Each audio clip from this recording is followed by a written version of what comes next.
안녕하세요. 오늘도 사연 살롱을 찾아주셔서 감사합니다. 저는 느긋하게 60대를 즐기고 있는 한 여자입니다. 세월이 어찌나 이렇게 빠른지 하루하루 흘러가는 게 너무 아쉽고 소중하네요.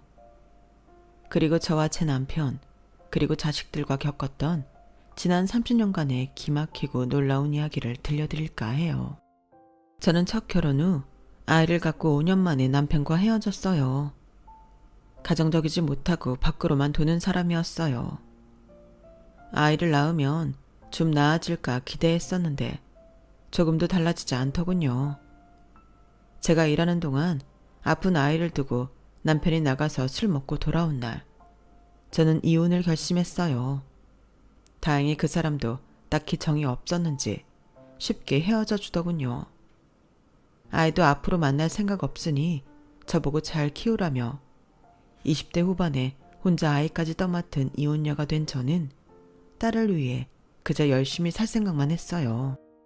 당시 저는 한 학원의 영어 강사로 일하고 있었어요. 정해진 강의 말고도 외부 과외 제안이 오면 앞뒤 생각 안 하고 무조건 하겠다고 했어요. 양육비는커녕 위자료도 못 받은 마당에 우리 모녀가 굶어 죽지 않으려면 뭐든 해야만 했거든요. 정말 아이와 저만 생각하며 몸이 부서져라 이랬죠. 힘들기는 했지만 하루가 다르게 커가는 딸을 보며 미안함과 죄책감에 시달리지 않기 위해 더 열심히 일했어요. 그러던 어느 날 친한 친구가 제게 말했어요. 너 혼자 산 지도 꽤 오래되지 않았나? 올해로 벌써 7년이나 됐네. 내가 벌써 30대 중반이라니. 야, 너 더 늦기 전에 빨리 새 사람 만나야지. 언제까지 이렇게 혼자 고군분투할 거야? 새 사람은 무슨, 우리 유아랑 둘이 평생 재밌게 살아야지. 너 나중에 유아가 결혼하면 어쩔 건데? 딸한테 얹혀 사는 민폐 엄마 될 거야? 우리 유아는 절대 나한테 안 그럴걸? 너도 알잖아. 유아처럼 착한 애 없는 거. 유아가 착하고 아니고의 문제가 아니야. 유아한테도 든든한 아빠 만들어주면 좋지 않겠냐? 너도 여자인데 딸만 보고 살지 말고 남자도 사귀고 그래야지. 괜찮대도. 내 주변에 아이들 교습학원 운영하는 남자가 한 명 있거든? 그 사람도 이혼남이야. 고등학생짜리 애 하나 있고. 너도 영어 강사니까 뭔가 말 잘 통할 거 아니야. 그냥 제발 한번 만나봐. 만나기만 하면 그 다음에 어떻게 하든 내가 더 간섭 안 할 테니까. 나 그냥 무조건 날 잡는다. 전 남편과 이혼 후 제 인생에서 다시 남자를 만날 일은 없을 거라고 장담했었어요. 하지만 점점 유아에게만 집착하고 제 인생을 일하는 데만 써버리는 것 같다며 친구가 남자를 소개해주겠다고 했어요.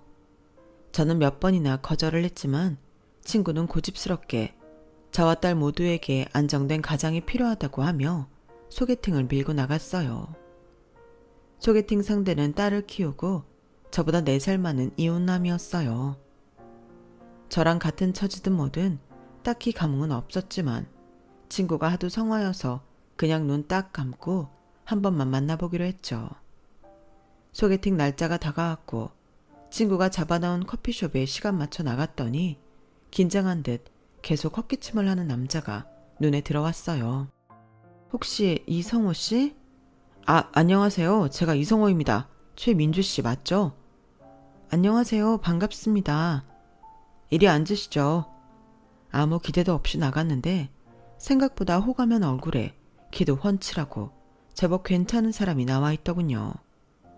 생각보다 잘 통하는 이야기에 저희는 커피를 마시고 저녁까지 먹기로 했어요.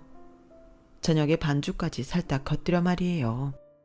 민주 씨는 혼자 아이 키우는 거 힘들지 않으세요? 힘들 새도 없었어요. 그저 애만 보고 바쁘게 사느라. 너무 아이러니한 게 다른 사람들 영어 가르치면서 정작 내 아이는 알파벳도 제가 가르쳐 본 적이 없네요. 아이와 잘 살려고 아등바등 열심히 사는 건데 퇴근하고 집에 갔을 때 자고 있는 아이를 보면서 이게 맞는 건가 생각이 들 때가 많아요. 되게 우습죠. 민주 씨 정말 대단하신 거예요. 성호 씨야말로 딸이랑 둘이 사는 거 괜찮아요? 저도 많이 힘들었죠. 애 엄마랑 워낙 일찍 헤어져서 여자애를 어떻게 키워야 할지 난감한 적이 한두 번이 아니었어요. 성격도 예민하고 사춘기 때는 또 얼마나 버겁게 하든지. 이제 고등학교 보내놓으니까 친구들이랑 더 어울린다고 저는 본체도 잘 안 해요. 고생 많이 하셨네요. 딸이 몇 살 때 헤어진 거예요? 초등학교 들어가기 딱 한 달 전에 서류 정리 끝냈어요. 민주 씨는요? 저는 5년 만에요. 아이를 낳아도 사람이 변하지 않더라고요. 이혼하고 저는 그렇다 치고 아이도 한 번을 보러 안 오더라고요. 그냥 저희 모녀랑 인연이 아니었나 봐요. 이런 얘기 어디 가서 하기 쉽지 않은데 같은 처지라 그런가 술을 마셔서 그런가 민주 씨 앞에서 창피할 정도로 주저리 얘기하게 되네요. 저도 많이 숨기고 참고 살았는데 뭔가 편한 느낌이에요. 반주로 시작한 술은 2차로 자리를 옮겨서까지 계속되었어요. 남자로서의 호감에 끌리는 것도 있었지만 가족들한테도 편하게 하지 못했던 이혼 얘기를 이렇게 터놓고 꺼내놓을 수 있는 그 시간이 너무 좋았어요. 취기가 오른 저는 그 사람의 전 부인 이야기를 물었어요. 첫 만남에 기분 상할 수도 있는데 그 사람은 숨기지 않고 얘기해 주더군요. 결혼 초부터 음주도 자주 하고 외박이 잦았어요. 그때 마침 제가 학원을 시작하고 초반이어서 이것저것 준비하느라 바빴는데 자기를 외롭게 했다는 이유로 외도까지 하고 다니더군요. 가출하면 잡아오고 가출하면 잡아오고를 얼마나 했는지 몰라요. 임신하고는 좀 집에 가만히 있는가 했더니 딸을 낳고 몸조리가 끝나자마자 또 병이 도지더군요. 우는 갓난 아이를 안고 가출한 와이프를 찾으러 가기도 했었어요. 어떻게든 참고 살려고 노력했는데 아이한테도 안 좋고 저 역시 미쳐버릴 것 같더라고요. 그러다 한 번은 다른 남자 아이를 임신해서 오더니 받아달라고 하더군요. 참 기가 막힐 일이었죠. 제가 괴로워하는 사이에 금방 유산이 되어 낳지는 않았지만 그 일이 있은 후 이혼을 하기로 결심했어요. 세상에, 이런 말 좀 그렇지만 너무 안 됐네요. 그 사람한테 당한 게 너무 힘들어서 그냥 딸만 잘 키우면서 살아야지 싶었는데 이런 날이 오긴 하네요. 나중에 애 엄마가 애를 찾아오면 어쩌실 거예요? 애한테 접근도 못하게 할 거예요. 그 사람한테 당했던 거 생각하면 아직도 자다가 벌떡 일어나요. 정말 악몽이었어요. 내 인생에서 도려내고 싶은 시간들. 서로 아픈 시간을 위로하다 보니 밤이 늦어졌더군요. 왠지 이 사람과 인연이 계속 될 것 같다는 생각이 들었어요. 나중에 이 사람도 저랑 비슷한 느낌을 받았다고 하더군요. 우리는 막 연애를 시작한 연인들처럼 재미난 시간을 보냈어요. 두 번째이기에 조심스러워하면서도 서로 외로웠던 시간이 길었던 게 드러날 만큼 좋아하고 있었죠. 둘이 있을 때보다 더욱 조심해야 하는 건 서로의 아이를 만날 때였어요. 제 딸 유아는 아직 어려서 그런지 성호 씨가 웃겨주고 장난도 쳐주고 하니 금방 마음을 열더군요. 유아야, 아저씨 어때? 아저씨 좋아. 그래? 아저씨가 아빠가 되면 어떨 것 같아? 아빠? 그럼 나도 아빠가 생기는 거야?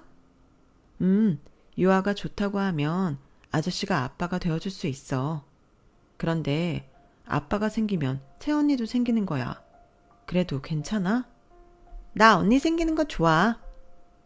천진난만한 딸 유아는 아빠랑 언니라는 새 가족이 생기는 게 마냥 좋다고 하더군요. 이렇게 좋아하는데 진짜 가족을 만들어줄 걸 하며 눈물이 났어요. 난과는 성호 씨의 딸 세희였어요. 아무래도 고등학생이고 어른들의 사정을 알다 보니 편하게 다가가기 좀 어렵더라고요.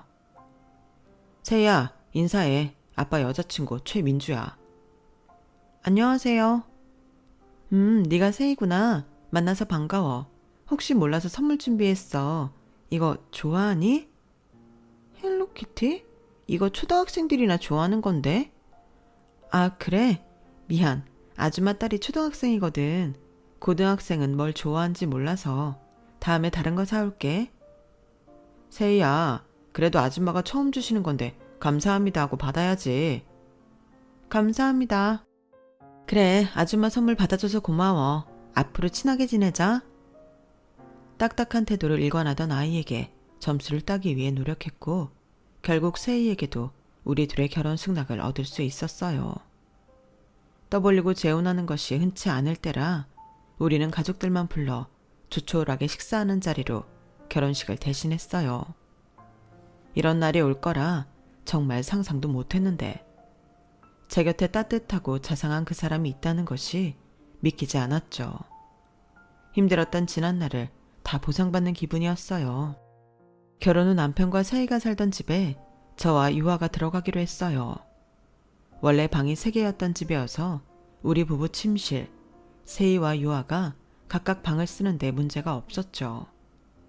저는 그 동네로 이사가면서 거리 때문에 학원을 옮겨야 했는데 다행히 원장님이 절 예쁘게 봐주신 덕에 남편 집 근처 영어학원에 추천을 잘해주셔서 금방 일자리를 구할 수 있었어요.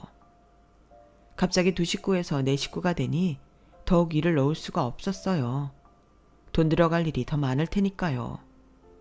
유아는 처음부터 남편을 아빠라고 쉽게 불렀지만 세희는 아직 제게 거리를 두더군요.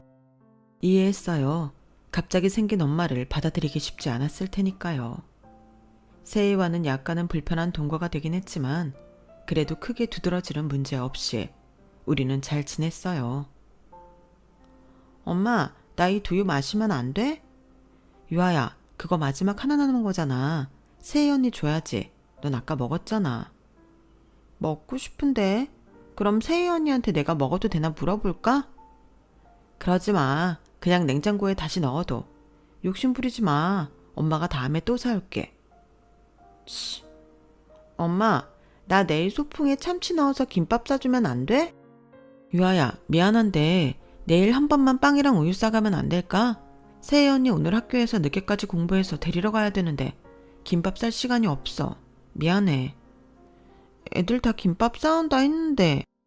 아니면 엄마가 이따가 김밥 2줄 사갖고 갈게. 그거 가져가. 아니야, 괜찮아. 한 식구가 된 후로 저는 무뚝뚝한 세희에게 더 잘 보이기 위해 노력해야 했어요. 일부러 무슨 일이든 유아보다 세희를 먼저 그리고 더 많이 챙기려고 했어요. 혹여나 친딸이랑 차별한다는 소리를 들을까 두렵기도 했거든요. 어쩔 때는 세희에게 너무 신경 쓰느라 유아의 중요한 학교 행사나 함께 하기로 한 약속을 까먹기도 했어요.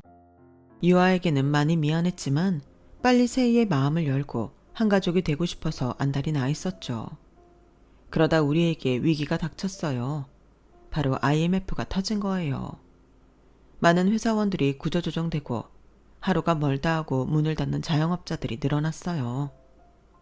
경제가 어려워지니 애들의 학원비까지 아껴야 되는 상황이 오고 남편의 학원에도 원생들이 급속도로 줄어들었어요. 저 역시 대부분의 학원 정규 수업이 인원 미달로 폐강이 되고 간혹 있던 영어 과외마저 뚝 끊긴 상태였어요. 급한 불을 꺼야 하는 남편 학원을 위해 우리 부부는 받을 수 있는 최대 한도의 대출까지 끌어다 썼어요. 결혼 전 제가 여윳돈으로 조금씩 모았던 적금 2천만 원까지 깨서 생활에 보태야 했어요. 성우 씨, 이번 달 생활비가 빵꾸야. 당신도 알잖아. 이번 달에 학원 그만두는 애들이 더 많아져서 선생님까지 내보내야 될 지경이야. 우리 대출받은 것도 다 막히고 더 이상 돈 넣을 것도 없는데 어떡해. 우리 조금만 더 힘내보자, 응? 가서 가정부라도 할까 싶어. 그런 소리 하지 마. 내가 너 결혼할 때 그런 고생 안 시킨다고 했잖아. 왜 그런 말을 해? 그럼 이건 고생 아니고 뭐야. 나도 뭐 좋아서 이런 얘기 한 줄 알아? 우리 싸우지 말자, 응? 나도 힘들어, 민주야. 탄탄하고 사랑으로 충만했던 우리 부부도 돈 앞에서는 어쩔 수 없었나 봐요. 힘든 상황이 지속되자 서로에게 날을 세우고 상처 주는 말들로 아프게 했죠. 같이 힘내보자 하다가도 다음날 눈에 불을 켜고 싸우는 날이 많아졌어요. 너무 가슴 아팠어요. 내가 원했던 가정은 이게 아닌데. 싸운 날의 차가운 공기가 집안을 감쌀 때면 유아는 눈치를 보며 제 방에 들어가 더 조용히 있더군요. 유아에게도 미안해 견딜 수가 없었어요. 이런 와중에도 세희는 남남처럼 우리와 어느 정도 거리를 두고 지내더군요. 조금 괜찮았다가 나빠졌다가 하는 상황이 반복되었고 우리도 파도를 타고 출렁이듯 살 수밖에 없었어요. 어느 날 한 유치원에 아기 영어 외부 시간 강사에 지원하고 면접을 마치고 나오는 길이었어요. 횡단보도 건너편에서 세희가 어떤 여자와 손을 잡고 웃으면서 걸어가는 게 보였어요. 여태껏 세희의 그런 밝은 얼굴을 본 적이 없어 적잖이 놀랐어요. 세희를 부르려고 반대편에서 계속 따라가는데 함께 있는 여자가 굉장히 낯이 익었어요. 어디서 봤더라? 담임 선생님인가? 아닌데 남자분이셨는데? 누구지? 왜 어디서 본 것 같지? 한참 갸우뚱거리다가 갑자기 생각이 났어요. 그 남자는 남편의 전부인 세희의 친모였어요. 예전에 남편이 세희가 있어서 참아 버리지 못했다며 사진을 보여준 적 있는데 그 속에서 저 여자가 아이를 안은 채 웃고 있었거든요. 세월이 흘러 조금 늙었다는 느낌은 있지만 동그랗고 큰 눈과 시원하게 찢어진 큰 입이 워낙 특징적이어서 기억이 나더군요. 순간 혼란스러웠어요. 지금 세희 친모가 왜 저기에? 왜 저렇게 다정하게 손을 잡고 웃고 있는 거지? 집에 돌아가 남편에게 조심스럽게 얘기했어요. 오늘 면접 보러 갔다가 세희 친엄마를 봤어. 뭐? 당신이 예전에 사진 보여줬잖아. 시원스럽게 생긴 얼굴. 딱 그 사람이더라고. 조금 늙은 것 빼고는 사진이랑 크게 달라지지 않아. 금방 알아봤어. 그 여자가 이 근처에 있을 리가 없는데 왜 여기 있지? 그런데 세희랑 같이 있었어. 그게 무슨 소리야? 그 여자가 왜 세희랑 같이 있어? 나도 모르겠으니까 당신한테 물어보는 거야. 세희 근처에 얼씬도 못하게 한다고 하지 않았어? 둘이 손잡고 신나게 웃으면서 걸어가던데. 그럴 리가 없지, 당연히. 혹시 세희가 지 엄마랑 만나고 있었던 건가? 말도 안 돼. 내가 지금도 그 여자라고 하면 이가 부득부득 갈리는데 세희가? 얼마나 분한지 남편은 말하면서도 몸을 부르르 떨더군요. 우리는 세희가 집에 올 때까지 기다렸어요.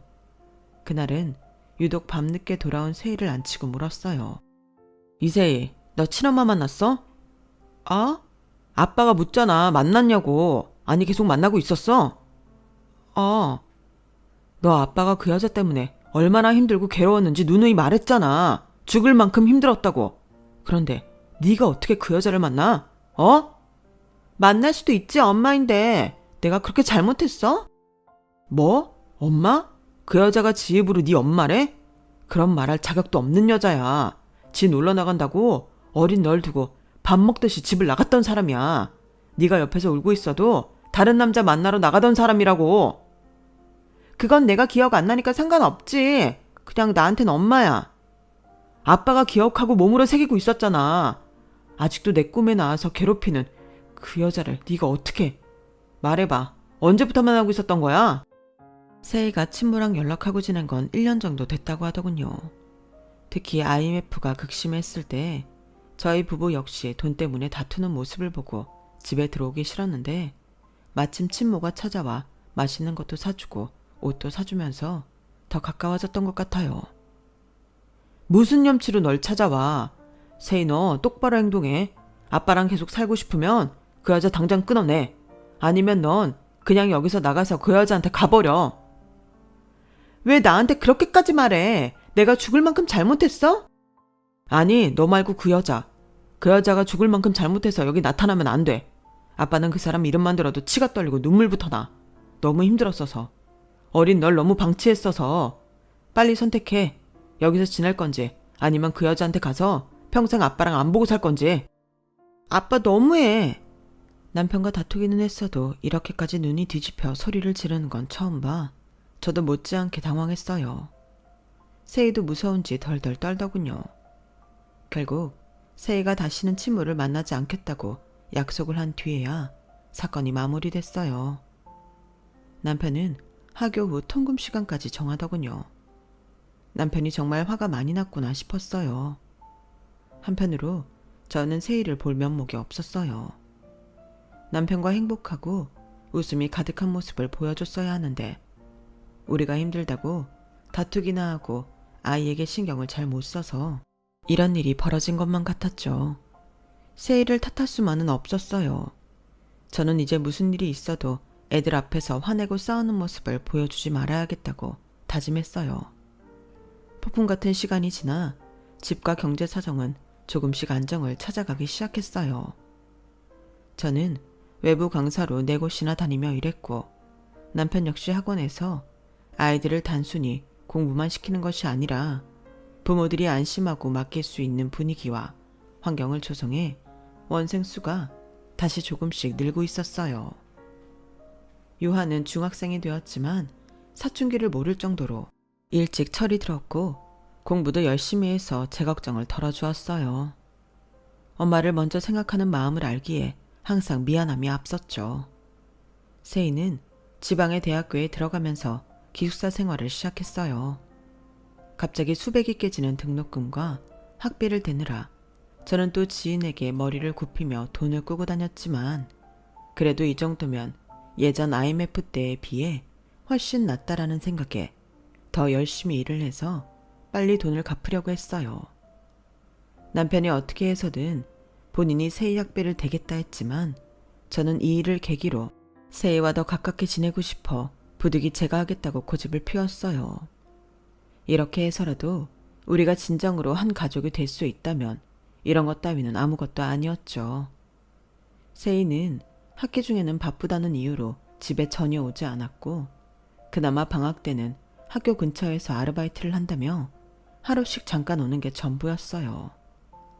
우리는 그래도 가까이 두고 따뜻한 밥해 먹이지 못하는 것을 미안해하며 반찬도 보내고 용돈도 보내주며 세이가 외롭지 않도록 최선을 다했어요. 한 번은 일요일 오후 말도 없이 세이가 어떤 남자와 함께 집에 왔어요. 세이야, 연락도 없이 이렇게 갑자기 어쩐 일이야? 이분은 또 누구시고? 두 분한테 드릴 말씀이 있어요. 저는 남편을 급하게 불러 다 같이 한 자리에 앉았어요. 저는 세이 남자친구입니다. 죄송합니다. 세이가 제 아이를 임신했습니다. 제가 책임지고 결혼하겠습니다. 뭐? 우리 둘은 너무 놀라 뒤로 자빠지는 줄 알았어요.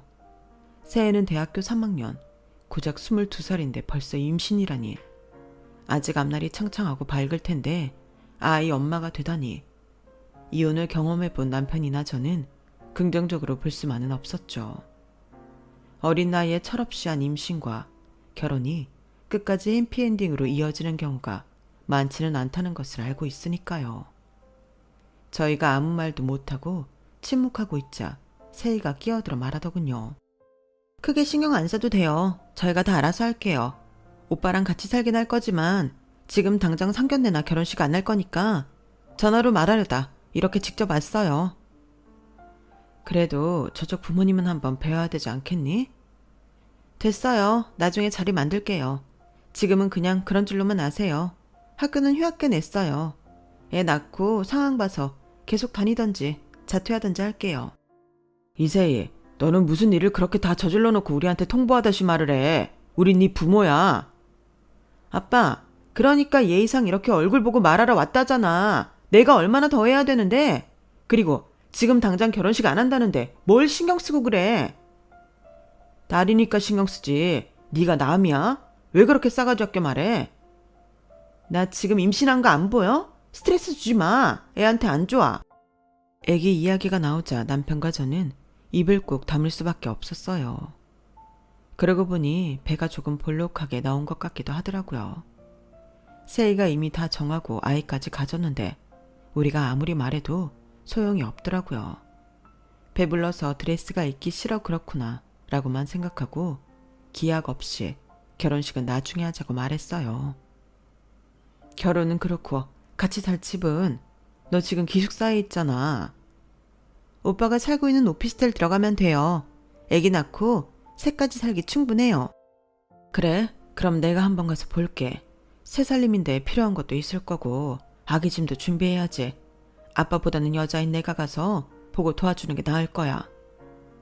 괜찮아요. 그런 거 안 하셔도 돼요. 그냥 오빠 갖고 있는 살림에 제가 필요한 것만 몇 가지 더 사면 돼요. 걱정하지 마세요. 너무 대차게 거절하는 바람에 저는 더 이상 말도 못하고 고개를 숙였어요. 아빠 도움도 필요 없다고 하는데 하물며 제가 더 나서면 싫어할 것 같더군요. 그렇게 세희와 애기 아빠는 앉은 지 30분 만에 돌아가겠다며 집을 나섰어요. 어안이 벙벙했어요. 멀어도 곧 밤이 되니 고속버스 타지 말고 차로 태워다 주겠다는 남편에게도 무안할 정도로 싫다고 손소리를 치더군요. 그 뒤로 남편이나 제가 몸 상태가 어떤지 필요한 건 없는지 전화할 때마다 바쁘다며 전화를 끊기 바빴어요. 그럴 때마다 세희에게 드는 서운한 마음보다 타지에서 임신해서 혼자 고군분투하고 있을 생각을 하니 안타까워 미칠 것 같더라고요. 하지만 저렇게 끝까지 도움을 거절하니 우리도 달리 방법이 없었죠. 여보세요? 안녕하세요. 저 세희 남자친구입니다. 아, 자네 잘 지냈나? 네, 사실 세희가 지난주에 아이를 낳았습니다. 뭐? 그걸 왜 이제서야 말하는 건가? 세희가 말하지 말라고 해서. 아무리 그래도 그렇지. 그건 그렇고 둘 다 건강은 한 거지? 네, 애랑 산모 둘 다 건강합니다. 걱정 안 하셔도 됩니다. 그래도 미리 알려줬으면 더 좋지 않았겠나. 지금 세희는 어디 있어? 조리원에 있습니다. 그래? 어디야? 알려줘. 가서 좀 보게. 그게 그냥 안아보셔도 될 것 같습니다. 그게 무슨 소린가? 보러 오지 말라니. 아, 그게 조리원에 들어온 지도 좀 됐고 금방 여기서 나갈 것 같고 여기서도 외부인이 오는 걸 뭐 그렇게 좋아하진 않는 것 같고 세희도 그냥 혼자 쉬고 싶어 하는 것 같고. 알겠네. 그럼 조리원 나와서 집에 오면 한번 말해주게나. 보러 내려갈 테니. 아, 네. 세희한테 물어보겠습니다. 남편이 세희 남자친구와 전화통화하는 것을 옆에서 듣고 있던 저는 뭔가 이상함을 느꼈어요. 왜 저렇게 말을 두루뭉실하게 하고 우물쭈물 하는 걸까? 혹시 본인이 우리가 오는 것을 불편해해서 저러는 걸까? 아니면 정말 세희가 못 오게 시킨 걸까? 저렇게 못 믿음직스러운 남자가 애 아빠라니 오만 가지 생각이 다 들더군요. 저보다 더 심란해하는 남편 때문에 티는 못 냈지만 말이에요.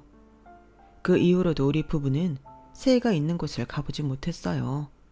당연히 애기 얼굴도 보지 못했고요. 세희가 학교를 다닌다면 기숙사라도 찾아가 보겠지만 남자친구 집에 들어가 사는 것만 알고 정확한 주소를 모르니까요. 답답한 날이 계속됐죠. 세희와 남자친구에게 번갈아 전화를 했지만 10번 하면 한두 번 받을 정도로 통화가 어렵더군요. 어렵게 통화가 되어도 자기와 아기는 괜찮다. 아주 잘 지내고 있으니까 걱정하지 마라. 나중에 몸이 좀 괜찮으면 한번 올라가겠다 등등 이런 말들만 반복했어요. 답답했지만 간간히 전화라도 되니까 그나마 다행이다 생각하며 지냈어요. 그렇게 반년, 1년, 3년, 5년이란 시간이 속절없이 지나갔어요. 초반에 애타게 세희와 아기만 기다리던 우리도 지치고 무뎌갔죠. 우리가 하지 않으면 절대 먼저 연락도 하지 않는 세희네 부부에게 어떤 기대도 하기 힘들었어요. 가끔 남편이 술에 취해 돌아오면 속상한 마음을 내비치기는 했지만 그이도 그렇게 된 상황에 적응해 가더군요.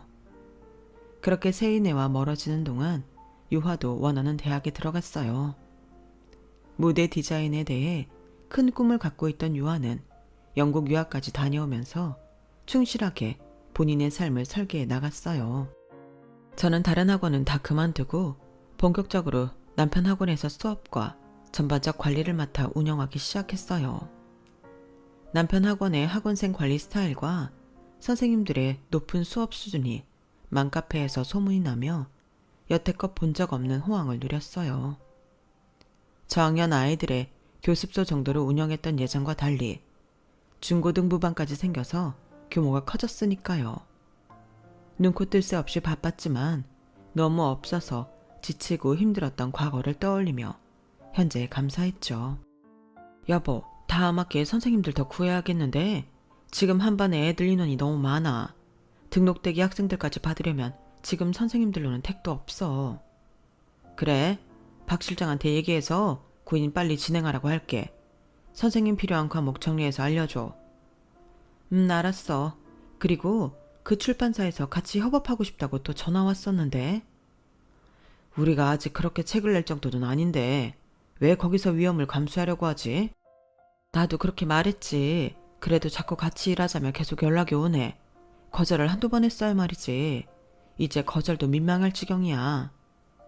그럼 그것도 다음 주 전체 회의 소집 때 다시 한번 선생님들이랑 직원들이랑 모여서 의논해 보자.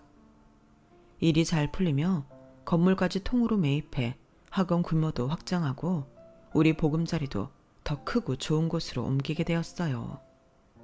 믿을 수 없었어요. 남편과 제 인생에 이런 날이 오다니.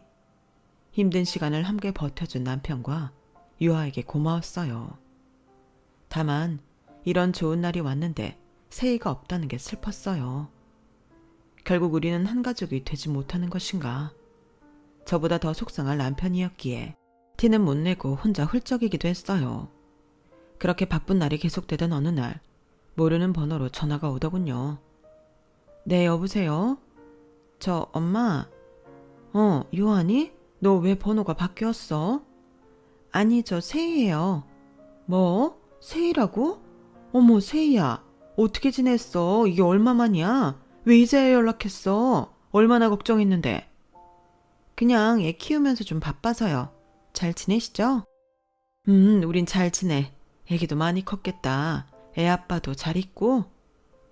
네, 그게 사실은 사정이 좀 있는데 한번 올라가서 찾아뵙고 싶어서요. 그럼 당연히 와야지. 아빠한테 당장 얘기해야겠다. 언제 올래? 아니요. 아빠한테는 우선 말하지 말아주세요. 그냥 엄마만 먼저 만날게요. 아빠한테 말하지 말라고? 왜? 아무튼 우선 제 말대로 해주세요. 주말에 잠깐 시간 내서 나와주실 수 있죠? 장소 알려주시면 그리로 갈게요. 그래. 무슨 일인지 몰라도 네 말대로 아빠한테는 말 안 할게. 이상했어요. 오랜만에 연락해서 만나자고 하는 것도, 아빠한테 말하지 말라고 하는 것도, 그리고 나를 이렇게 갑자기 엄마라고 부른 것도. 전화를 끊고 심란하게 그지없더군요. 도대체 무슨 일이길래 나만 보자고 한 것인지.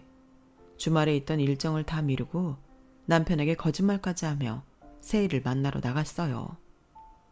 고작 이제 30대를 앞두고 있을 텐데 고생을 많이 한 듯한 얼굴, 그 옆에 꼬질꼬질함이 묻어있는 어린아이. 저는 세희를 보고 놀랄 수밖에 없었어요. 세희야, 이게 얼마만이니? 어떻게 산 거야? 이 아이가 그 아이니?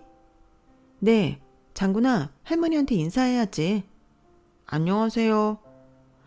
이렇게 컸구나. 이쁘기도 해라. 안녕, 장군아. 할머니야, 할머니. 엄마, 이 할머니가 그 가짜 할머니야? 장군아, 조용히 해. 가짜 할머니? 엄마가 서울에 있는 건 가짜 할머니고 창원에 있는 할머니가 진짜 할머니라고 그랬잖아. 장군아, 조용히 하라니까. 이게 무슨 말인지 모르겠더군요. 처음 보는 손주아이가 말하는 가짜 할머니, 진짜 할머니가 뭔 뜻인지. 당황해서 아이 입까지 틀어막는 세희는 왜 그러는 건지 모든 게 이해되지 않았지만 중요하지 않았어요. 세희를 너무 오랜만에 만났으니까요. 그동안 어떻게 지낸 거야? 왜 이렇게 연락도 안 되고 무슨 일이 있었던 거야? 엄마, 저랑 장군이 같이 살게 해주면 안 돼요? 그게 무슨 소리야? 애 아빠는? 너 안 좋은 일 있었구나? 너무 힘들어요, 엄마. 저희 갈 곳이 없어요. 다 얘기해봐, 들어줄게. 무슨 일이 있었는지 다 얘기해. 정말 기가 막혔어요. 1, 2년 동안 있었던 일이 아니라 10년 가까이 저와 남편을 속여온 세희더군요. 예전에 세희가 친모랑 있던 사실이 발각된 이후에도 계속 그들은 연락을 하고 만나왔더라고요. 세희가 지방대를 가게 된 이후 임신을 하자 자기 친모한테 말해 창원으로 내려오게 했고요. 애아빠한테도 우리에게 말하지 말라며 입단속을 시켰고, 그렇게 세희네 부부, 아이, 세희 친모가 한 집에서 살기 시작했던 거죠. 임신 발표를 하러 집에 잠깐 왔던 그때도 이미 친모랑 살고 있었다고 하더군요.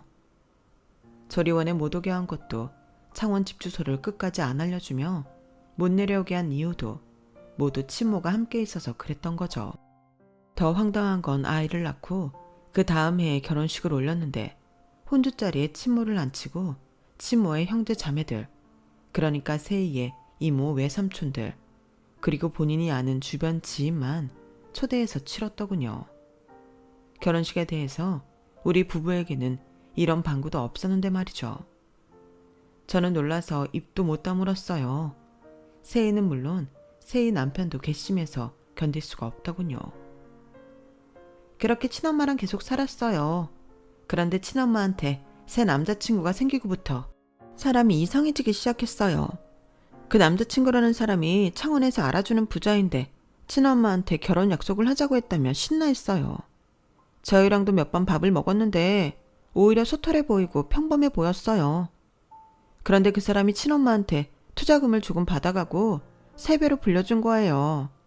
그게 한두 번 반복되니까 친엄마는 그 사람을 완전히 믿기 시작했고, 조금 모아뒀던 제 남편 돈, 시댁까지 끌어들여서 받은 돈, 심지어 장군이 돌반지까지 다 팔아서 투자하게 하더군요.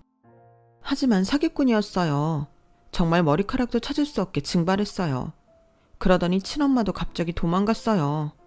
남편과 시댁 원망이 고스란히 저한테 돌아왔고 이혼당했어요.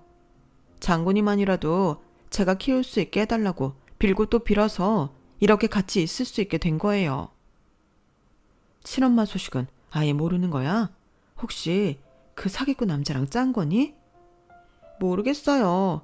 그 전까지만 해도 본인 가족은 저희 부부랑 장군이밖에 없다고 그랬는데 상의당한 거 알고 시댁도 찾아오고 경찰도 찾아오고 집이 난리 나서 뒤집히니까 갑자기 없어진 거예요. 그 남자랑 한패해서 작정하고 그랬는지 볼 면목이 없어서 사라진 건지 그건 저도 모르겠어요. 연락도 전혀 안 되고요. 그런데 왜 아빠한테는 알리지 말라고 그런 거야? 아시잖아요. 옛날에도 친엄마 만나는 거 알고 그렇게 저 죽일 듯이 한 거. 아빠가 그렇게 싫어하는 거 알면서 그렇게 왜 만났어? 아, 몰라. 이렇게 될 줄 알았나요? 엄마가 아빠한테 가서 먼저 말 좀 잘해줘요. 네? 세희야, 어쩌다 이렇게까지 된 거야. 엄마, 난 지금 엄마밖에 없어요. 도망간 그 여자는 내 친엄마도 아니에요. 내가 잘못 걸린 거라고요. 엄마, 나 좀 도와줘요. 뭘 먹은 것도 없는데 얘기를 듣고 나니 속이 얹힌 것처럼 콱 막히더군요. 이런 최악의 경우는 상상도 못 해봤는데 어떻게 이런 일이 벌어진 걸까요? 세희 친모라는 사람은 어찌됐든 본인이 잘못했으면 뭐라도 해서 돈을 갚으려고 해야지 딸이랑 손주까지 내버리고 도망가다니요. 기가 막히고 어이가 없었어요. 이걸 남편한테 가서 또 어떻게 말을 해야 하나. 내가 말을 잘 해야지 세희를 용서해 줄 텐데. 저는 급한 대로 200만 원을 꺼내서 세희에게 건네주고 헤어졌어요. 집에 돌아와 남편은 역시나 심란한 제 표정을 읽고는 캐묻기 시작했어요. 여보, 세희 말인데. 세희? 연락 왔었어? 따로 좀 만났어. 그런데 사연이 기구하더라고. 당신이 좀 화날 포인트도 있고 말이야. 그런데 이제서라도 세희를 받아들이고 우리 한 가족처럼 즐겁게 살 수 있으면 좋겠다는 생각이 들어. 무슨 일이길래 벌써 그렇게 밑밥을 까는 거야? 그게 말이야. 제 이야기를 다 들은 남편은 급속도로 표정이 굳어졌어요. 며칠만 자기에게 시간을 달라고 하더군요. 상황이 어찌됐든 저는 당연히 남편 친딸인데 데려와 같이 살자고 할 줄 알았어요. 하지만 남편은 의외의 결과를 내놓더군요. 미안해. 당신한테 세희 얘기 듣고 좀 생각할 시간이 필요했어. 난 결론 내렸어. 당신도 따라줬으면 좋겠고. 알겠어. 난 세희를 받아줄 생각이 없어. 뭐라고? 왜? 딸이잖아. 내 딸은 지금 유아뿐이야. 여보, 그래도 세희가 지금 애까지 데리고 집 없이. 난 걔한테 충분히 기회를 줬어. 고등학교 이후로 계속 지 엄마 만나는 거 알고 있었어? 뭐? 당신 알고 있었어? 심지어 창원에까지 데려가서 같이 살게 한 것도. 당신 왜 말 안 했어?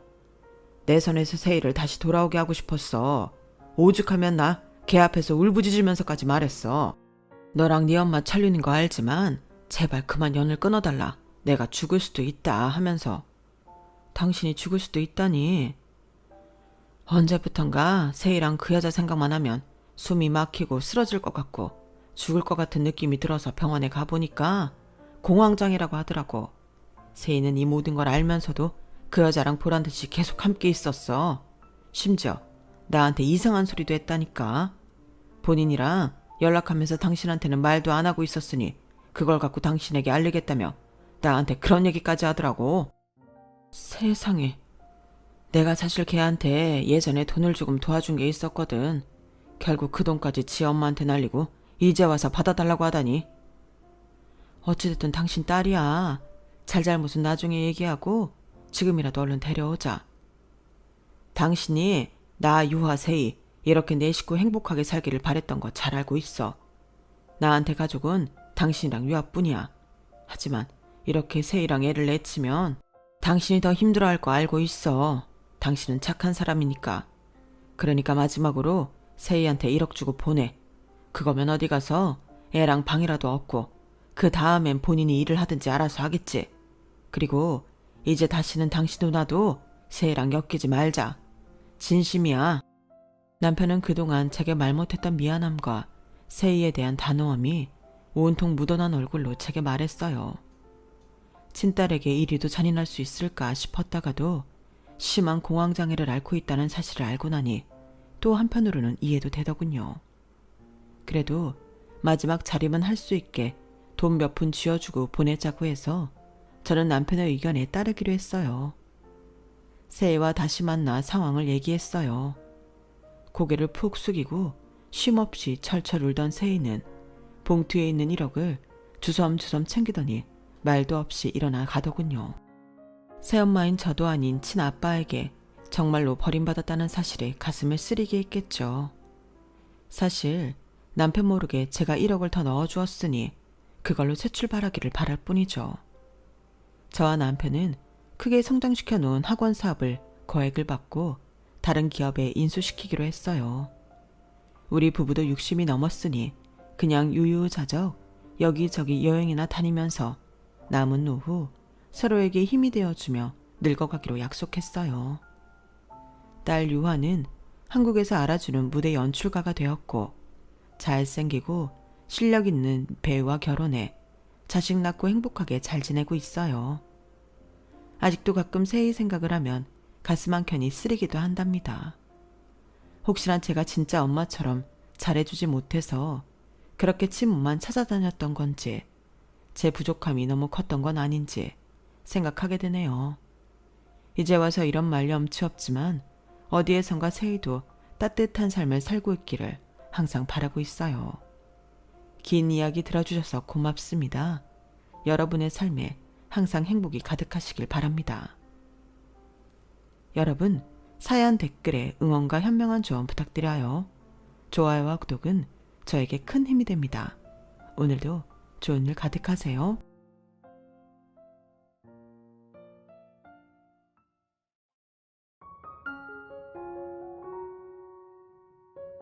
안녕하세요. 오늘도 사연살롱을 찾아주셔서 감사합니다.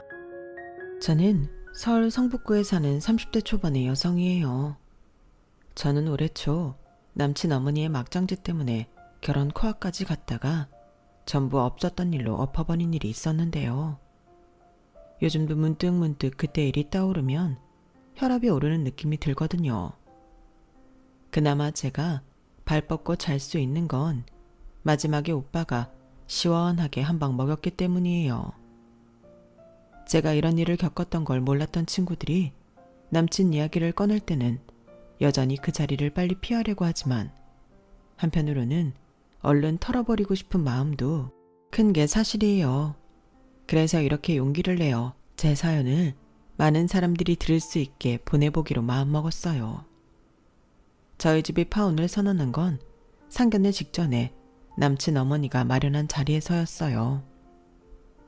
오빠가 왜 그런 자리에서 결혼을 뒤엎느냐고 하실 분도 계시겠지만 이미 그 전에 저희 가족들은 모두 마음이 상해 있었어요. 그리고 오빠는 저한테 아빠 노릇을 해준 사람이니 충분히 그럴 자격이 있다고 생각하고요. 저와 남친은 2년 반 정도 사귀었어요. 그러니 결혼을 빨리 결정한 것도 아니고 그렇다고 너무 질질 끌지도 않았던 케이스죠. 남친은 중학교 영어교사이고 저는 외국계 광고회사에 다녔어요. 같은 대학을 나왔다는 공통점이 있어서 동창을 통해 만나 연락을 주고받게 되었고 그러다가 사귀는 사이로 발전했어요. 사귈 때야 서로에게 두근대는 마음이 크니 단점이 있어도 대수롭게 생각하지 않았던 것 같아요. 남친은 성격이 과격하지 않은 데다가 성실했기에 마음이 더 갔어요. 수진이 너는 사람을 참 편하게 해주는 것 같아. 그런 너랑 평생 살면 얼마나 좋을까? 이런 수줍은 프로포즈가 더 제 마음을 사로잡았죠. 하지만 남친 집에서는 저를 탐탁치 않게 생각하는 것 같았어요. 이제 다 지나고 하는 말이니 탁까놓고 말씀드리자면 남친 엄마가 유별나게 저를 못마땅해 했어요. 제가 대학생 때 아빠가 지병으로 돌아가시고 엄마도 몸이 불편하셔서 거동을 잘 못하시거든요. 그런 면들이 마음에 들지 않을 수 있다는 건 저도 이해해요. 하지만 남친 어머니는 그 이상으로 저를 깎아내렸는데요. 자기 아들이 너무 잘났다고 생각하니 웬만한 젊은 여자들은 며느리감으로 눈에 차지 않는 것 같더라고요. 남친과 제가 동갑인 것도 남친 어머니한테는 점수를 깎인 점이었어요. 저와 남친이 결혼을 약속하고 양쪽 집에 정식으로 알리기 전 제가 남친이 자취하는 원룸에 갑자기 들른 적이 있어요. 생각보다 일찍 퇴근을 해서 남친이 좋아하는 식당 음식을 포장해서 가져가면 놀라고 좋아하겠지 하는 마음이었죠. 그런데 현관문이 살짝 열려 있었고 카랑카랑한 아주머니 목소리가 들려 저는 문 앞에서 티내지 않고 가만히 서 있었어요. 그리고는 안에서 하는 말들을 전부 다 들었죠. 너 걔 수진인가 하는 애 말고 다른 여자 만날 생각은 없는 거야? 엄마는 참 여자친구 두고 다른 여자를 왜 만나?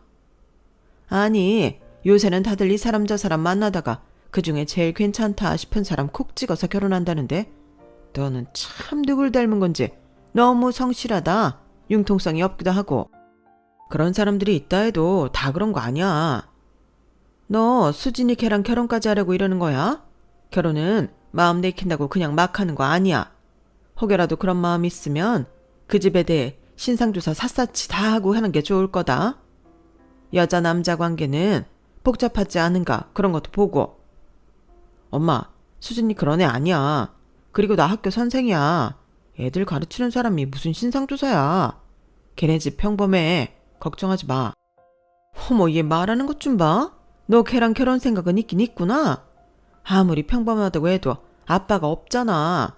그런데다가 엄마도 몸이 불편하다며. 그리고 걔가 무슨 광고회사인지 뭔지 다닌다고 해도 우리는 그런 회사 들어본 적도 없고. 너는 얼마든지 더 좋은 집안에 좋은 직업 여자 선택할 수 있는 선생이라는 위치잖아. 그러니까 결혼 결정하기 전에 잘 생각해. 그냥 생각만 하지 말고 아주 진지하게 심사숙고하란 말이야. 요새 교사들 전처럼 인기 많지 않아. 그리고 내 결혼이잖아. 내가 알아서 할 테니까 너무 걱정하지 마. 어머? 아무리 그래도 너보다 오래 산 내가 인생에 대해 더 잘 알지. 네가 뭘 안다고 그래. 아무튼 엄마 말 들어. 그러는데 남친은 현관문을 닫으려고 현관으로 내려왔고 그러면서 제가 밖에 서 있는 걸 슬쩍 봤어요. 저는 바로 뒤돌아서 엘리베이터를 타고 급하게 그 빌라를 빠져나왔고요. 아무렇지 않게 남친 얼굴 볼 자신이 없었죠. 집에 오니 남친한테 문자가 여러 통 와 있더라고요. 저는 남친과 통화를 했어요. 현우 씨, 내가 어머니 마음에 많이 안 드는 것 같은데 이 결혼 괜찮겠어? 내가 드리려고 들은 건 아니야. 나는 현우 씨 깜짝 선물하려고 말 안 하고 간 건데 그렇게 복도까지 말하는 게 다 들릴 줄 나도 몰랐네. 수진아, 네가 좀 이해해주면 안 될까? 엄마가 나한테 기대가 커서 그러신 것 같은데 너를 알고 나면 달라지실 거야. 아직 아무것도 모르고 그러신 거니까 너무 마음에 두지 마. 우리 당연히 결혼해야지. 엄마가 그러신다고 결혼 안 하고 그러는 것도 좀 아니지. 혹시 화난 건 아니지? 당황스럽지. 기분 좋지 않은 건 사실이고 모르시면 더 쉽게 말씀하시면 안 되는 거 아닌가? 나이 드신 분들이 크게 마음에 두지 않고 하신 말씀이야. 털어버리고 우리 인사 잘 드릴 생각만 하자. 그때 되면 마음 바뀌실 거니까. 남친이 그렇게 말한다고 바로 기분이 좋아진 건 아니었지만 그래도 자신 있게 모든 게 잘 될 거라고 말해주니 좀 안심하긴 했어요. 그리고 저 자신도 남친 어머니가 좋아하실 수 있게 어떻게 하면 될지 생각을 좀 해보았고요. 그래도 나름 광고회사의 기획팀에서 일하는데 시부모님들이 좋아하실 만한 선물이나 차림새 같은 건 잘할 수 있을 거라는 막연한 자신감도 있었어요. 제가 하는 일이 늘 그런 데이터를 수집해서 기획하는 일이었으니까요. 그리고 저희 집이 아빠가 일찍 돌아가셨다고 해서 남들보다 뒤처지는 건 결코 아니었어요. 오히려 좀 잘 사는 축에 속했거든요. 아빠가 사업하고 남겨놓은 재산으로 엄마가 아프시기 전에 부동산을 사서 많은 이익을 보았고 건물도 몇 개 소유하게 되었어요. 오빠는 아빠가 하시던 식품 사업을 물려받아서 프랜차이즈로 발전시켜 점점 매장이 늘고 있었고요. 저희 집에 대해 남친도 정확히 알지는 못했으니 남친 어머니는 더더욱 잘 몰랐을 거예요. 남친한테는 제 신상조사를 해봐라 마라 했지만 정작 자기가 돈 들여서 그런 거 할 생각은 없었나 봐요. 만약 그랬다면 저나 오빠한테 그런 신뢰는 하지 않았을 테니까요. 안 그래도 차츰 남친한테 저희 집이 뭐 하는지 알려야겠다고 생각은 하고 있었어요. 결혼 이야기까지 나왔으니 이제 말할 때가 됐다 싶더라고요. 제가 오빠가 뭘 하는지 엄마는 재산이 얼마인지 말하지 않은 건 그런 외적인 면보다 저라는 사람을 봐주기를 바라서였거든요. 저 역시 남친 집안이 그다지 넉넉하지 않다는 걸 알면서도 남친이라는 사람 하나만 보고 만났으니까요. 남친과 저는 그런 면이 서로 통했다고 믿었어요. 하지만 남친 어머니는 생각이 전혀 달랐고 지나고 보니 남친도 어느 정도 자기 엄마와 비슷한 생각을 하고 있는 면이 있었더라고요. 남친은 결혼 승낙을 받은 후에 저한테 이렇게 당부했어요. 엄마가 나에 대한 자부심이 정말 크셔. 여동생도 그다지 공부 잘하지 않았고 지금도 적당히 알바나 하면서 사니 오로지 나만 바라보고 계시거든. 그러니 나한테 거는 기대도 커서 좀 듣기 싫은 말씀을 하실 수도 있어. 그러니까 네가 넓은 마음으로 이해해줘. 수진이 너 이해심 많잖아. 나이 많으신 분이라 생각 바꾸는 게 어려워서 그런다 하고 넘어가주면 좋겠다. 그럴게. 근데 현우 씨도 좀 노력해줄 수 있지 않아? 어머님이 조금이라도 나를 좋게 볼 수 있게 말 잘해주는 거. 이미 나한테 선입견이 있으시니 그거라도 좀 벗어나게 해주면 좋겠다. 물론이야. 나도 너 좋은 사람이라고 얘기하고 있어. 엄마가 욕심이 좀 있으셔서 그렇지 금방 괜찮아지실 거야. 그렇게 서로 다짐을 한 것도 있고 남친 어머니가 아무리 싫은 내색을 한들 그게 선을 넘을 정도는 아닐 거라고 막연하게 생각하고 있었어요. 물론 저를 마음에 안 들어하는 건 사실이었지만 그거야 얼마든지 바뀔 수 있다고 믿었죠. 저희 집에서는 오빠도 엄마도 남친 자체는 마음에 들어했지만 집안에 제대로 돈 버는 사람이 남친밖에 없다는 것 때문에 조금 꺼리는 분위기였어요. 수진아, 있는 집으로 간다고 해도 마음이 안 놓이는 게 엄마 마음인데 네가 집안 경제를 다 감당해야 하는 사람하고 결혼한다니까 엄마는 마음이 좀 그렇다. 니네들 열심히 벌어서 밑 빠진 독 물 붓는 거 아닌가 싶고. 엄마, 그 정도는 아니야. 현우 씨 동생도 지금은 알바하지만 취직하지 않겠어? 그러면 형편 좀 나아지겠지. 라고 말하자 오빠도 엄마 뜻과 같다고 입을 열더라고요. 나는 집사람이랑 비슷비슷하니까 별 고민 없이 결혼했는데 너도 나처럼 그랬으면 좋겠다. 너무 차이가 나면 한쪽으로 부담이 치우치는 법이거든. 물론 그 현우라는 사람 자체가 나쁘다는 거 아니야. 그런데 결혼이 사람만 좋다고 다 되는 건 아니더라고. 지금까지 제 뜻이라면 뭐든 존중해주고 지지해줬던 엄마랑 오빠가 그렇게 나오니 조금 당황스러웠어요. 엄마랑 오빠 뜻은 알겠는데 우리 둘이 좋아서 하는 결혼이잖아. 지금까지 난 믿어줬던 것처럼 믿어주면 좋겠는데. 널 못 믿어서가 아니라 결혼이라는 건 양쪽 집안 사람들도 서로 잘 맞아야 편안한 거야. 네 뜻이 정 그렇다면 엄마도 뭐라고 할 수 없지. 그래도 네가 봐서 조금이라도 마음에 걸리는 거 있으면 신중하게 생각했으면 한다. 오빠도 마찬가지 생각이야. 저는 순간 남친 어머니가 저를 몹시 못마땅해 한다는 게 떠올랐지만 그때는 그게 큰 문제가 될 거라 생각하지 않았어요. 제 입으로 말했듯이 결혼은 저랑 남친 둘이 하는 거니까요. 남친 어머니랑 같이 살 것도 아니고 아무리 서로 마음에 안 들어도 만나서 이야기하고 서로 맞춰가다 보면 나아질 거라고 아주 안일하게 생각했거든요. 저는 나중에 오빠한테 남친의 좋은 점만 더 강조해서 말했어요. 현우 씨 정말 성실하고 좋은 사람이야. 내가 하는 일이라면 뭐든 도와주고 지지해줄 사람이고 그러니까 오빠도 그 사람만 보고 믿어주면 좋겠어. 그 사람만 봐달라는 건 네가 생각해도 그 집 어머니나 다른 가족들은 좀 걸리는 게 있는가 보네. 사업을 하며 예리한 감각을 키운 오빠라 그런지 대번에 남친 집안의 문제를 짚어냈지만 그런 거 아니라며 잘 좀 봐달라고 부탁했어요. 제 말에 오빠는 남친과 한 번 더 보겠다며 따로 약속을 잡았고요. 그렇게 남친과 저와 함께 저녁을 함께한 오빠는 차분하게 남친 집에 대해서 물어봤어요. 아버지는 시골 농사하는데 많이 내려가 계세요. 큰아버지 농사일 많이 도와주시거든요. 집은 지금 부모님 살고 계신 전세가 전부고요. 아버지가 돈을 많이 모아놓지는 못하셔서 빠듯하긴 해요. 제가 드리는 용돈으로 대부분의 생활비를 충당하시고요. 그렇다고 결혼해서 수진이한테 부담을 지우지는 않을 거예요. 지금하고 똑같이 제가 해드리면 되거든요. 오빠는 남친한테 솔직하게 말해줘서 고맙다고 했어요. 하지만 저와 둘이 집에 가면서는 좀 걱정이 된다고 했어요. 아까 내가 티는 안 냈는데 시어머니 자리 성격이 만만치는 않을 것 같다는 생각이 드네.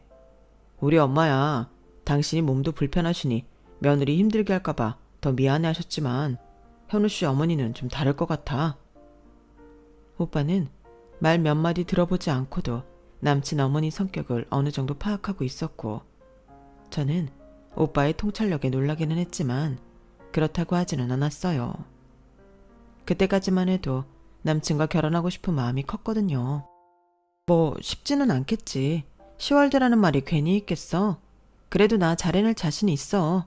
같이 살게 되면 공동체가 되는 건데 남편의 어려운 거 나도 도와야지. 하지만 그 말이 얼마나 모든 일을 쉽게 생각하고 한 말인지 저는 곧 뼈저리게 깨닫게 되었죠. 남친 어머니가 저희 엄마와 오빠를 무시하는 걸 보고는 단번에 정이 확 떨어졌으니까요. 그런 것도 가만히 보고 참을 수가 없는데 어떻게 결혼해서 경제적 문제까지 같이 책임질 수 있다고 자신만만해했는지 제가 시댁 문제를 너무 가볍게 생각했음을 알겠더군요. 그 이전에 남친 부모님을 만났을 때부터 이미 제 마음속에는 조금씩 금이 가고 있었고요. 남친 아버지는 말수도 적고 튀는 분이 아니어서 제 인사만 받고 조용히 식사하신 후 방으로 들어가셨어요. 하지만 남친 어머니는 좀 달랐죠. 우리 현우가 의리가 좀 있지. 아무리 모자라고 많이 빠지는 사람이어도 자기랑 인연을 맺으면 아주 끝까지 지가 책임지려고 하는 게 있다니까. 그러니까 이렇게 아가씨하고도 결혼한다고 하지. 아가씨 아주 봉잡은 줄 알아. 요즘 세상에 우리 현우만한 애 만나기 쉽지 않다고. 이거 내 아들이라서 하는 소리가 아니야. 그러니까 아가씨도 결혼하겠다고 했겠지? 끝까지 제 이름 한번 안 불러주시고 아가씨 아가씨 하며 은근히 저를 갈구는 게 많이 거슬렸는데 남친은 정말 아무렇지 않은 표정으로 TV만 보고 있었어요. 저는 그때부터 이건 아니라는 생각이 들었어요. 제가 원한 그림은 이런 게 아니었거든요. 적어도 이럴 때 자기 엄마한테 그런 말 하지 말라고 하는 게 나를 위하는 예빈한 편의 태도 아니겠어요? 그런데 남친은 아주 당연한 소리를 듣는 것처럼 태연했어요. 남친 어머니는 더 제 속을 긁는 말을 했어요. 나 아가씨 좋아서 며느리 맞이하겠다는 거 아니야? 현우가 아가씨랑 결혼해야 신상 편하다고 하니 어쩔 수 없이 허락하는 거지. 뭐 우리는 듣도 보도 못한 회사 다니는 것 같은데 현우 말로는 그래도 그쪽에서는 괜찮은 회사라고 하고. 근데 말이야, 어머니는 거동이 불편하시고 오빠는 식당 같은 거 한다며? 혹시 우리 현우 버는 돈 친정으로 빠져나가거나 하진 않겠지? 너 그거는 제대로 약속해야 한다. 니네 친정에 돈 보내고 싶으면 네가 버는 돈으로 해야 돼. 그리고 아가씨 어머니 아무리 아파도 우리 아들 사위대접은 제대로 해야 된다고 단단히 말씀드려. 아니, 어차피 만날 테니 내가 직접 하마. 하나 더 있다. 아가씨 어머니 아픈 걸로 우리 아들 신경 쓰게 하면 안 돼. 알았어? 이거 꼭 약속해. 어머니, 그럴 일 전혀 없어요. 저희 엄마가 아프다는 이유로 사위 신세 지실 뿐 아니고 딸 하나이니 하나뿐인 사위가 되는 거라 잘 해주실 거예요. 그리고 오빠도 엄마도 저희 돈 쓸 일 전혀 없으니 걱정 마세요. 네가 아무리 그렇게 말을 해도 내 마음이 놓이질 않네? 기분 나쁘게는 생각하지 마. 아들 가진 엄마는 그런 법이야. 아가씨 엄마도 오빠 장가 보낼 때 그랬을걸? 더 있는 집 자식 며느리로 맡고 싶다고 말이야. 그러니까 혼수도 니네 형편에 맞게 하고 집도 그래. 그게 공평하지 않겠어? 우리 돈 더 보탠다고 돌아오는 게 있을 것도 아니잖아. 이런 건 솔직히 말하는 게 깔끔한 것 같아 하는 소리야. 저는 저도 모르게 남친을 바라봤지만 남친은 대체 무슨 생각인 건지 지네 엄마하고 똑같은 표정을 하고 있었어요. 그날 이후 남친에 대한 저의 마음이 흔들리기 시작했어요.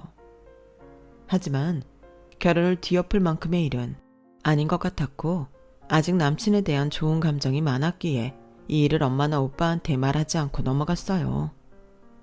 제가 사실 그대로 말했다면 엄마도 오빠도 이 결혼 못한다고 적극적으로 말리셨을 거예요. 그리고 며칠 후 남친이 전화를 해서 이러더라고요. 있잖아, 엄마가 정식 상견례 전에 너랑 너네 가족한테 예물이랑 선물 보낼 거 고르고 싶으시대. 그런데 그때 너 말고 가족 중 다른 분도 같이 만났으면 하시네. 어머니는 안 되실 거고 형님은 시간 괜찮으시지? 남친은 이제 저희 오빠를 형님이라고 호칭했어요. 그런데 저희 의견은 묻지도 않고 일방적으로 자기 엄마 뜻대로 맞추라는 듯한 말투가 좀 거슬리더라고요. 원래 그런 건 알아서 준비해서 우리 쪽에 보내주는 거 아닌가? 나는 그렇게 알고 있는데. 근데 왜 굳이 보자고 하시는 거야? 엄마도 다 생각이 있으시니 그러시겠지. 취향에 맞는 걸로 보내시라고 하신다는 생각은 못해? 어째 말에 가시가 있다. 가시가 없는 게 더 이상하지 않아? 내가 못마땅하다는 말을 대놓고 하신 분인데 저렇게 예물 보내는 걸 직접 만나서 하시겠다고 하잖아. 제 말에 남친은 잠시 말이 없었어요. 수진아, 우리 지금까지 잘해왔잖아. 조금만 더 하면 우리 결혼하는데. 예민해진 건 알지만 서로 좀 더 맞춰가자. 엄마가 설마 여기까지 와서 안 좋은 말 하려고 만나자고 하시겠어? 걱정하지 마. 엄마도 너랑 안 된다고 하실 거면 그날 하셨지. 여기까지 끌고 오지 않으셨을 거야. 저는 더 이상 말해봤자 소용없다는 생각에 알았다고 했어요. 남친 말이 일리 있다고 생각한 것도 있었고요.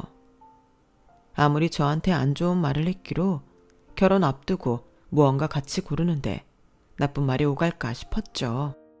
그래서 저는 오빠한테 상견례 전에 남친 어머니가 보고 싶어 하신다는 말을 전했고 그날 시간에 맞춰 오빠가 나오기로 했어요.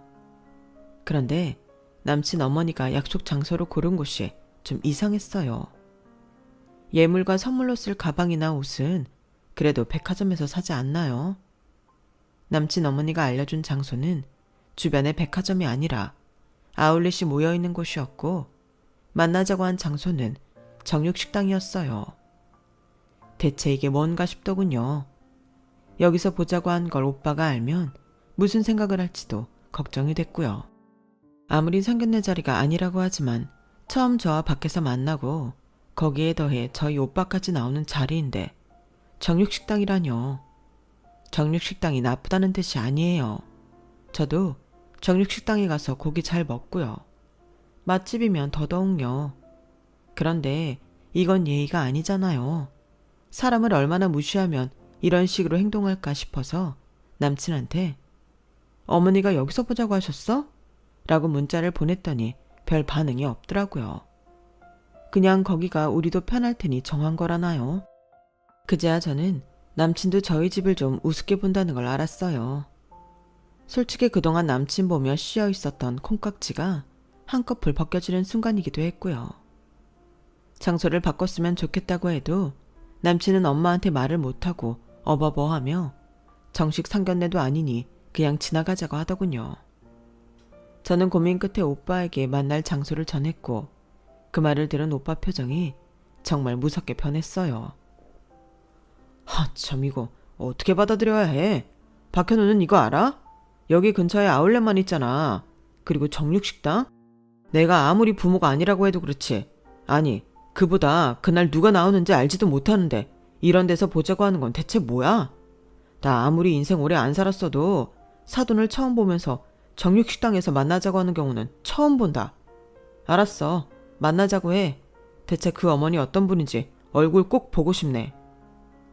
저는 남친한테 그날 보자는 형식적인 문자만 보냈고 남친은 저한테 상견례 전 이러지 말라며 좋게 하자는 참 어이없는 문자를 보냈더군요.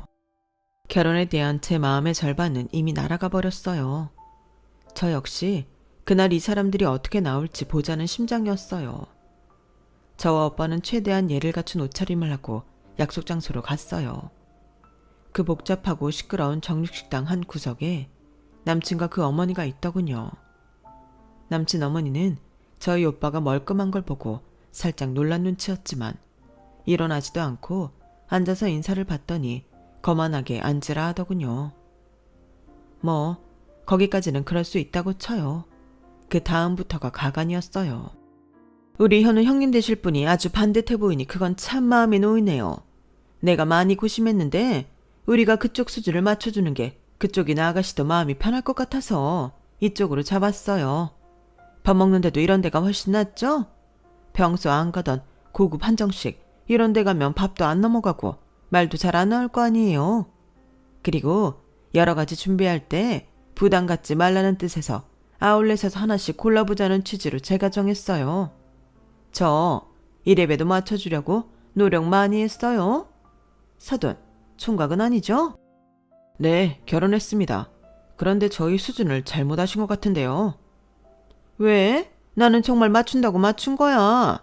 그리고 오늘 여기는 내가 낼 테니까 부담 갖지 말고 양껏 먹고요. 남친 어머니가 은근슬쩍 말도 놓으며 뻔뻔하게 웃는데 오빠가 참는 게 보이더군요. 저와 오빠는 아무 말 없이 점심으로 된장찌개를 시켜서 먹었어요. 남친 어머니는 고기라도 시켜라. 더 비싼 거 먹어도 된다. 호들갑을 떨었지만 저희가 다 사양했죠. 남친은 정말 눈치 없이 거기서 지 먹을 고기를 굽고 앉았더군요. 남친 어머니는 거기에 대고 정말 분위기 파악 못하는 말을 더 했어요. 사실 우리 현우 같은 신랑감 드물지. 요즘 교사 인권 어쩌고 해도 교사만큼 안정적이고 돈 잘 나오는 직업 있나? 게다가 선생이라고 해봐. 어딜 가나 대접받지. 아가씨 이제 선생 사모님 되는 거야. 그러니까 우리 현우한테 정말 잘해야 돼. 내가 정말 내 아들 아까운데 허락한 결혼이야. 거기까지 들은 오빠가 더는 못 참겠다는 듯 자리에서 일어났어요. 잘 먹었습니다. 그 아까운 아들은 그럼 수준에 맞게 아깝지 않은 여자 찾아보시죠. 수진이 일어나. 오빠의 말은 얼음장처럼 차가웠고 저도 딱딱하게 굳어 일어났어요. 그러자 남친이 놀라서 자리에서 일어나더군요. 왜 그러세요 형님? 지금 하신 말씀 저희 결혼 못하겠다는 뜻인지. 내가 왜 자네 형님이야? 우리 수진이랑 아무 사이도 아닌데. 현우 씨 어머니 뜻 잘 알겠으니 저희도 이 결혼 안 하는 걸로 하죠. 그러니 저희가 먹은 건 저희가 계산하고 가겠습니다. 하며 오빠가 블랙카드를 딱 꺼냈더니 남친 어머니 표정이 순식간에 확 변하더라고요. 오빠가 계산을 하는데 남친과 남친 어머니는 그 카드 얘기를 하는 게 다 들리더라고요. 저거 부자들 쓴다는 무제한 카드 아니냐? 뭐 이런 말이요. 그런데 오빠가 계산을 하고 나가려는데 다른 자리에 앉아 식사를 하던 한 건장한 남자가 일어나서 오더니 깍듯하게 인사를 하는 거였어요. 대표님, 여기까지 어쩐 일로 오셨어요? 그것도 이런 시간에요. 아, 잠깐 동생하고 볼 일이 있어서. 요즘 장사는 잘 돼요? 이쪽 상권 요즘 그래도 좀 나아졌죠?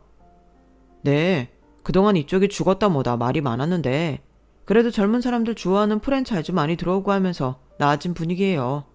저희도 그때 들어오길 잘했죠. 저희 가게 한번 보고 가실래요? 지금 손님 많아요. 괜찮아요. 그건 다음에 볼게요. 근데 퓨전 레스토랑 사장님이 정작 점심은 여기서 냉면 드시네요. 아우, 저도 이런 거 먹는 날도 있어야죠. 그렇게 화기애애하게 이야기하는 소리를 들은 남친 어머니가 황급하게 다가와 저를 붙잡고 물어봤어요. 얘, 이게 무슨 소리니? 대표? 니네 오빠가 무슨 대표야? 그 말에 건장한 남자가 돌아보며 이렇게 말했어요. 땡땡땡 뷔페랑 퓨전 중식 땡땡 본사 대표님이세요. 그렇게 물어보시는 아주머니는 대표님 동생분하고 어떻게 되시는지. 그 말에 남친도 남친 어머니도 얼굴이 하얘지더군요. 아무튼 대표님, 저는 땡땡 하기를 너무 잘한 거 있죠. 그때 다른 점주 들이실 수 있는데 저랑 계약해준 것도 감사하게 생각하고 있어요. 그거야 제가 하나요. 전략팀에서 알아서 하는 거지.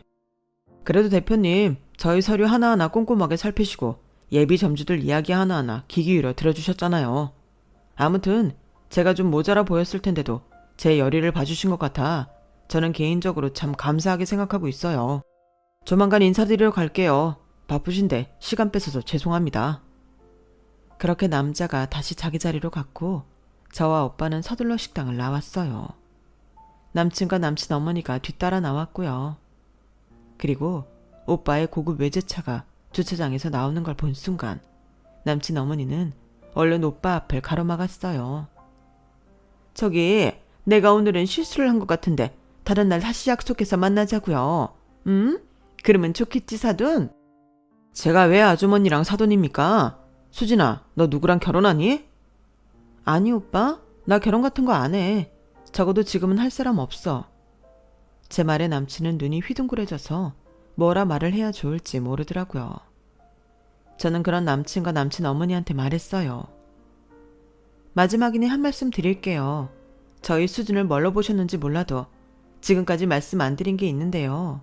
사실 이 결혼 저희 집에서도 내켜 하지 않았어요. 집안 수준이 너무 안 맞는다고요. 오빠는 프랜차이즈 대표이고 엄마는 부동산 부자인데 남자 집이 너무 기울면 제가 힘들다고 하셨거든요.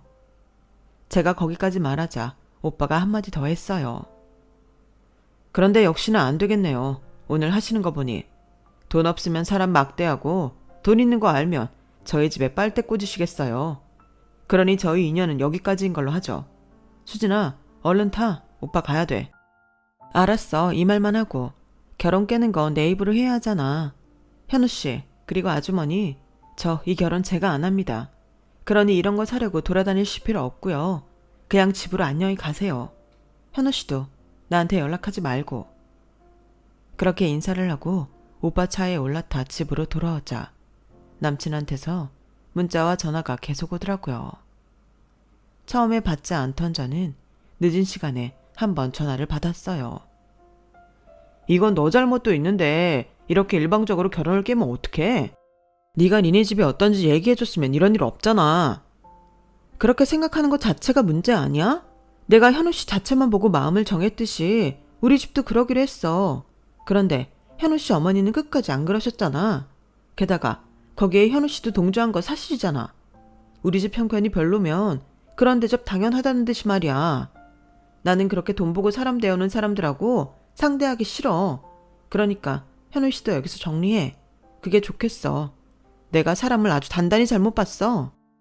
제 말에 남친은 더 이상 아무 말도 못했어요. 다음날 남친 어머니는 제 회사를 어떻게 알았는지 회사까지 저를 찾아왔더라고요. 저는 오늘 만나야 다시는 안 찾아올 것 같아 일단 만나봤죠. 저기, 이 결혼 그냥 하면 안 될까? 지금까지 내가 한 건 잊어버리고 처음부터 다시 시작하는 마음으로 진행하자. 그렇게는 안 되겠는데요. 안 그래도 엄마랑 오빠가 제가 없는 집에 시집 간다고 걱정하셨어요. 그래도 현우 씨 괜찮다고 생각해 허락했는데 현우 씨나 아주머니나 별반 다르지 않다는 걸 확인했거든요. 그러니 저는 잊으시고 박현우 씨 수준에 맞는 여자 만나서 결혼하면 될 것 같아요. 더는 찾아오지 마세요. 안녕히 가세요. 그러자 남친 어머니는 제 손을 덥석 잡았어요. 아우 얘, 내가 정말 미안했다. 내가 잘못했어. 이미 늦었어요. 차는 지나갔다고요, 아줌마. 제 말에 남친 어머니는 더는 어쩌지 못했고 저도 남친 어머니 손을 뿌리치고 카페를 나왔어요. 그 후 웨딩샵이며 결혼식장도 다 취소하고 사진 촬영 업체까지 따로 알아본 것도 전부 제가 위약금 물고 취소했어요. 이건 네가 돈 물어내라 어째라 하면 다시 얽혀야 하고 그렇게 구질구질하게 그 사람들이랑 마주치고 싶지 않았거든요. 저는 모든 걸 잊는다는 심정으로 휴가를 내고 혼자 일주일간 해외여행도 다녀오고 그렇게 차츰 잊어갔어요. 물론 남친은 그 후에도 질척대며 저한테 연락을 하며 다시 만나자고 매달렸지만 제가 연락처를 차단해버려서 그 후로는 서로에 대해 모르고 살고 있네요. 앞으로는 그런 사람 걸러내야 된다는 강박증까지 생겨 남자를 제대로 만날 수 있으려나 싶기도 하지만 뭐 세상에 나쁜 사람만 있겠어요. 정말 좋은 사람 만나려고 이런 시간을 겪는 거겠죠. 제 이야기 들어주신 분들 감사드리고요. 좋은 사람들과 더 풍성한 하루하루 보내시길 바랍니다. 여러분, 사연 댓글에 응원과 현명한 조언 부탁드려요. 좋아요와 구독은 저에게 큰 힘이 됩니다. 오늘도 좋은 일 가득하세요.